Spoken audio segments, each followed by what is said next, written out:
Hello, Max here, and today we're going to discuss control map team composition. These maps are all very similar in nature, and although there are small details between them that can be relevant, we're going to break down control maps in general. They play very differently to attack-defend maps. They are a lot less linear, lacking the contention points and defendable chokes that slow the game down. This means defensive heroes like Bastion, Torbjorn, Hanzo and Symmetra are far weaker picks. It's very hard to set up static defense on the control point even if you capture it with these heroes.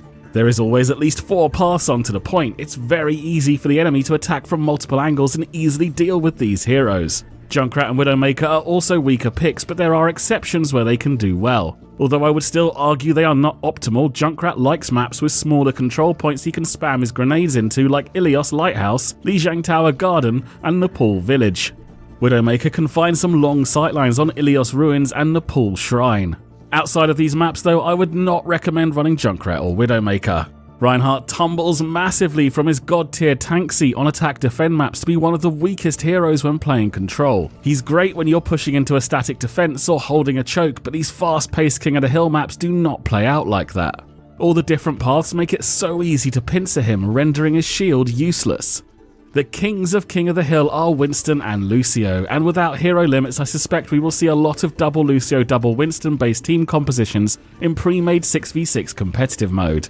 Winston has some of the best objective control in the game, and his very aggressive fast-paced playstyle works incredibly well on control maps. 2 of them together is frustratingly difficult to deal with in public and pre-made games alike. Double Lucio, however, is something that is best left to pre-made 6v6. Lucio's auras do not stack, so you don't get double the effect when running 2 of them, but if they coordinate together they are able to have both healing and speed aura active together and 2 amp it up cooldowns to use as and when they're needed. If the Lucios are not communicating, they can often end up amping up heals at the same time and wasting cooldowns. Lucio is the only must-have hero on a control map team. I don't know how many times I can say these maps are about tempo, and Lucio allows his whole team to move faster and force fights with his ultimate. If the enemy have a Lucio and you don't, your team is at a disadvantage. Mercy is a great secondary support, but I would not recommend her as your only healer. Firstly, because this would mean you then didn't have a Lucio, but it's also a lot harder to protect Mercy from assassins as they can come from any direction. With a primary healer to heal through any burst damage coming her way, Mercy is able to stay alive to provide her big single target healing. Zenyatta's low health pool makes him a huge risk on control. If it's hard to keep Mercy alive, Zenyatta has less chance than Bernie Sanders. Winston, however, is not the only tank who can do well on control maps. In fact, control maps can be dominated with heavy tank compositions, but keep in mind, if you start running more than 2, you will likely be countered by multiple Reapers. Zarya can be a complete monster, and 2 of them can be just as devastating as 2 scientists in the right hands. Roadhog can be a good pickup to go with your Reapers if the enemy are running a heavy tank team, but keep in mind his drawback of giving the enemy more ultimates. D.Va suffers from the same problem she always has of just not being tanky enough and not doing enough damage to make up for it. I'm sure her ultimate is great for clearing the enemy off the control point, but until her changes come through, I wouldn't recommend picking her up. Still no word on what her changes might be or when they are coming. As you may have already worked out, these fast-paced multipath maps are a flanker's paradise. Tracer, Reaper and Genji are all great pickups. Double Tracer is incredibly strong and very hard to deal with when they are coordinated, calling targets and striking together. The lack of multiple levels means there is rarely a place to hide from Tracer and still be useful for your team. Although Reaper doesn't have the speed to flank like Tracer, the control points are confined spaces that force close-range fighting where he excels. Not to mention he is fantastic against Winston and Zarya, 2 heroes you will see a lot of in competitive King of the Hill.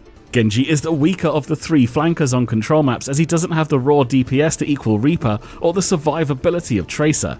Genji excels on multi-level terrain that Tracer is unable to exploit. When the ground is flat, Tracer is always going to be the better pick because she can more consistently get in and safely get out, whether she kills someone or not. There are some good stages for Genji like Ilios Ruins and Nepal Shrine, and Genji is always a reasonable pickup, but Tracer is generally the stronger flanker on King of the Hill. Since McCree is no longer a tank buster and he doesn't have the safety of a Reinhardt shield to fire his left clicks behind, I would not recommend picking him up for control maps. Soldier 76 should be your go-to hit-scan reliable sustained DPS, and the burst from his Helix rocket and big AoE heal are always useful. There's only 2 heroes left that we haven't mentioned, Mae and Farah. If you enjoy playing either of these guys on control maps, I'm not going to tell you to stop. You carry on doing your thing, but I don't believe they are optimal either. It comes down to the skill of your opponents. Mae is easy work for Tracer or Reaper, 2 heroes you will see a lot of in competitive control games. But I do see Mae players thinking she may be a counter to both Tracer and Reaper. If this is the case in your games, then carry on playing her, but you will get up to an MMR sooner or later where players understand how to beat Mae. Farah suffers from a similar problem. She doesn't have the cover to fly between or many high ground perches to fire rockets from. Stages like Ilios Ruins can be good, but a lot of the time she ends up a sitting duck floating in the air and an easy target for anyone who is able to shoot up. To summarize, I'm going to build a team with everything just discussed in mind. Obviously take this with a pinch of salt as teams still need to be adjusted on the fly based on how the round is played out, but this will be a good starting point on any King of the Hill map. It is going to be a 2-2-2 composition, that's 2 tanks, 2 healers and 2 DPS. For our tanks we want Winston and Zarya. Remember, we can even run double Zarya or double Winston if we wish. This just comes down to personal preference and playstyle, but if the enemy are running snipers you may want to grab at least 1 Winston. One of our supports must be a Lucio, but the second could be another Lucio or a Mercy. After everything discussed, we only have 3 damage dealers to choose from. Double Tracer is very strong, but Reaper and 76 are both good pickups too.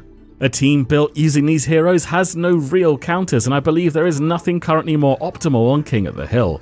Use its aggressive power to keep the pressure on the enemy at all times, never letting up from the relentless onslaught. I hope you found this discussion useful. Let me know in the comments what you thought and the heroes you'd like to run on control maps. You can follow me on Twitter at TotallyFutile, and we're bringing back the Unstable Portal as a general Blizzard podcast where we will discuss all of Blizzard's IPs. It will be uploaded on the channel, but also broadcast live on twitch.tv/cynicalnerds. We will set an official start time, but for now, follow us on Twitch for alerts as to when we go live. Take it easy, and I'll see you soon.